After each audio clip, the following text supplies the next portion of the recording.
We find Lee Suchek in the hospital, still in his full body cast, following his unfortunate encounter with Preston the Robot. As he lays there, we aren't entirely sure if he's awake or asleep. Soon, Luka Suwon, his fellow bushwhacker and erstwhile friend, saunters in with some paper. He walks over and peers at Lee before sitting down. Suddenly, Lee stirs. Wakey, wakey! Oh, it's just you. You sound disappointed. You shouldn't be. And why is that? Well, JJ and I took care of that mechanical little shit 2 nights ago. We're not going to hear from him anytime soon. Oh, joy. So, how are you doing so far? Considering I jumped nearly 2 stories and landed on top of a Hyundai Sonata and broke nearly every bone in my body, suffered a concussion, and possibly punctured both of my lungs, not too good. Well, that's why I'm here. Hey, did you ever drink that vodka I brought you?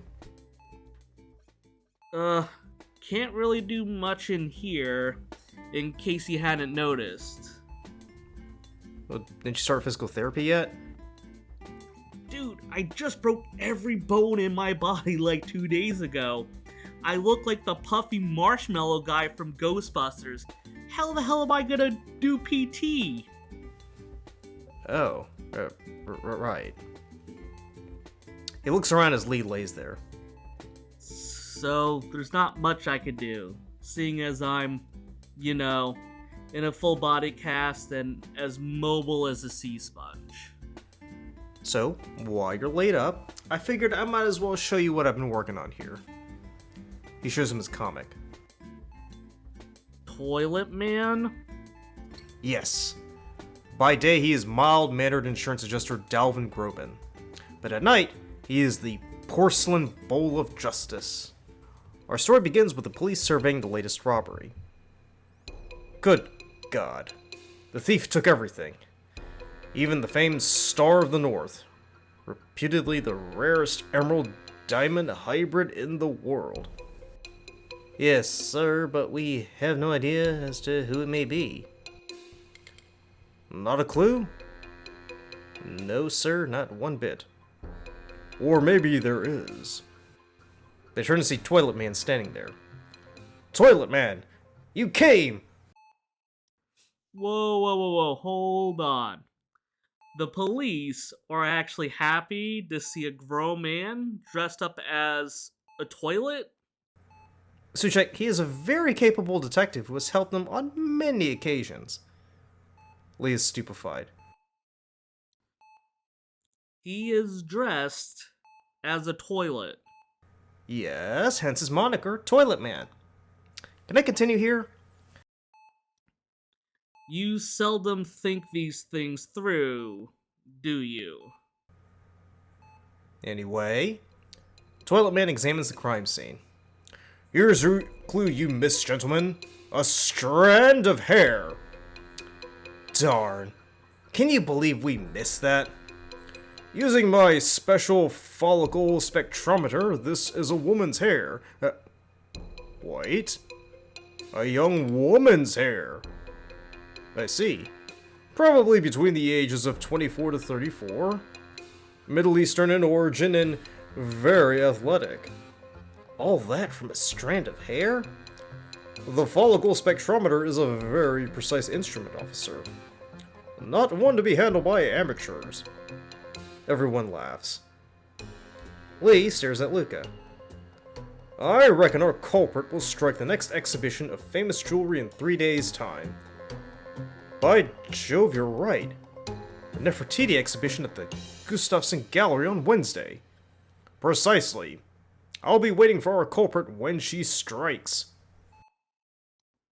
Luka, how bored were you to come up with this nonsense in 2 days?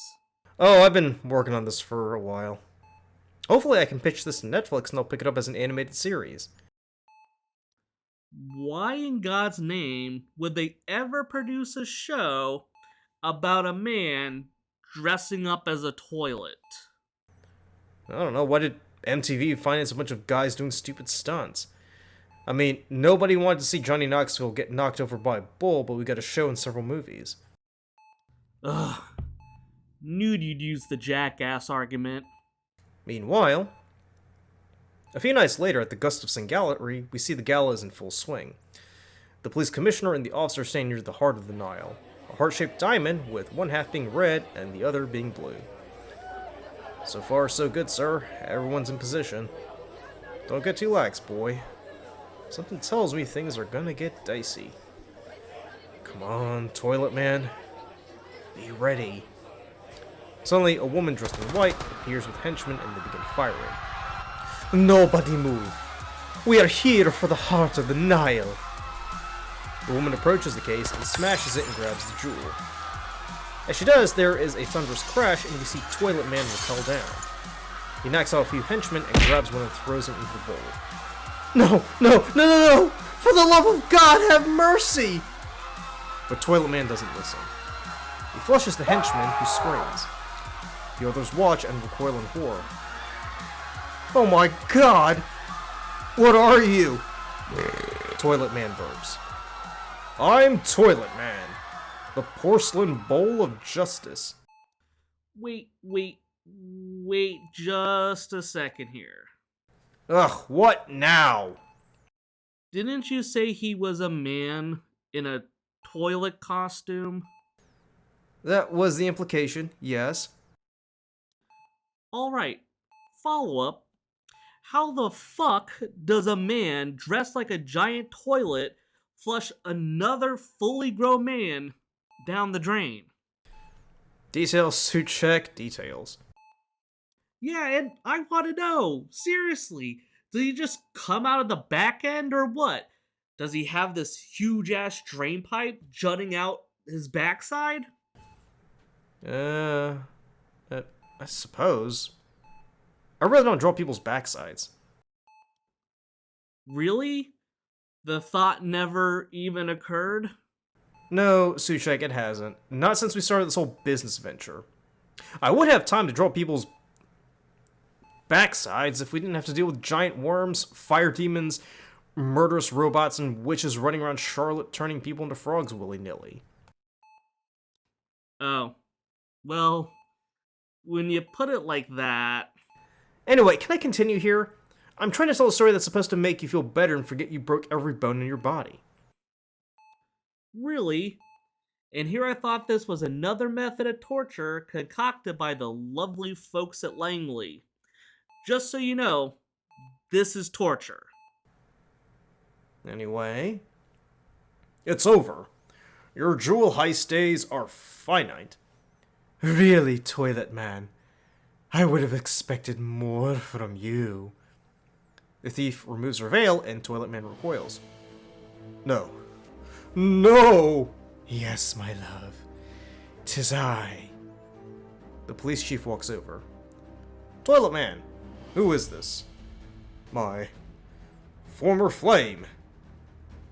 Saddama. Saddama?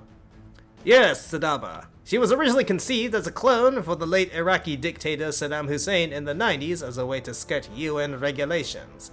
However, with the world scrutinizing his cloning activities, he decided to make his clone a member of the opposite sex to throw the inspectors off and raise her as his daughter. When he died at the hands of the Americans years later, she was taken into custody but vowed revenge on the West, thereby becoming a famous jewel thief. Saddama. We see Lee staring incredulously at Luka. What? You know, there was a time where you used to be sensible, cool, normal.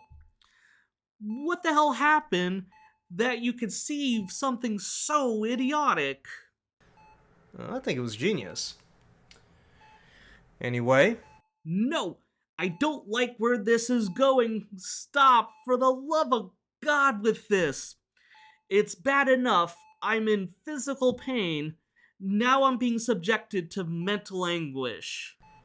Stop being hyperbolic. I'm not. Well, I wrote 15 pages of this. I gotta see it through.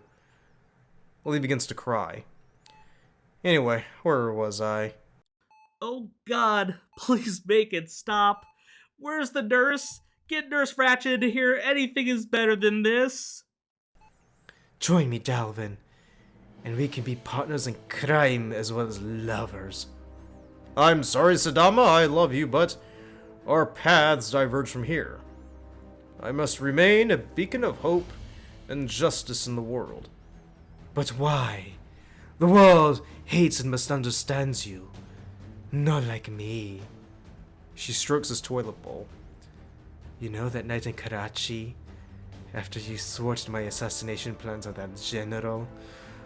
Oh, how a woman could love porcelain as much as I that night. She had sex with a man dressed as a frickin' toilet? I have to bring you in. Sadama draws back. I was wrong about you, Dalvin. I thought you were the man I loved, but clearly you are not. Not anymore. She draws a gun. As Toilet Man moves to stop her, she fires it in the air and cables up the ceiling. Toilet Man fires his grappling gun as well and chases her on the roof, where she stops at the edge. She smiles and falls backward. No! He runs to the edge to see her nowhere. He looks up, standing in a heroic pose. Clever girl. Was that the end? No, not quite, but you were causing such a rancor I had to cut out a few bits. Thanks. Glad to be of service. So, issue number 2 is the Great Chase. Will Toilet Man... Sorry, I can't listen to any more of this shit. Not only is it weird, but it's highly inconsistent, not to mention raising so many questions. Seriously, he had sex with a female clone of Saddam Hussein? What part of that was I supposed to be okay with at all? Suchek, don't you know that if you love someone, you don't care about who or what they are? Apparently not. Because one is a giant toilet, and the other is a female clone of a dictator. Right, well... Would you like to hear another story? Before I can say anything else, Lee manages to throw a pan at him, forcing him to flee the room.